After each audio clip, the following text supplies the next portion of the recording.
JSAM ministries வழங்கும் வேதமும் குறளும். இன்றைய வேதவசனம்: இருள் நீங்கி போகிறது, மெய்யான ஒளி இப்பொழுது பிரகாசிக்கிறது. குறள் இப்படியாய் சொல்லுகிறது: இருள் நீங்கி இன்பம் பயக்கும், மருள் நீங்கி மாசறு காட்சி அவர்க்கு. இதனுடைய விளக்கம் என்னவெனில், மயக்கத்திலிருந்து விலகி குற்றமற்ற மெய்யை உணரும் நிலையை அடைந்தவர்க்கு அந்நிலை துன்ப இருளை விலக்கும், இன்ப நிலையை கொடுக்கும்.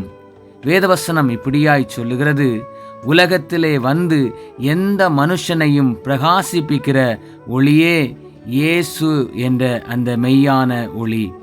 சிந்தனைக்கு: இதோ இருள் பூமியையும் காரிருள் ஜனங்களையும் மூடும், ஆனாலும் உன்மேல் கர்த்தர் உதிப்பார், அவருடைய மகிமை உன்மேல் காணப்படும். ஜெபிப்போம். அன்பின் பரலோக பிதாவே, இந்த நாளுக்காக உமக்கு நன்றி.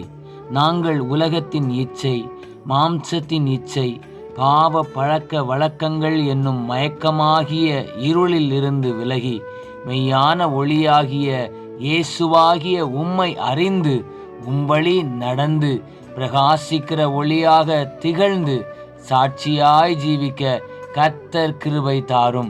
இயேசுவின் நாமத்தில் பிதாவே, ஆமென்.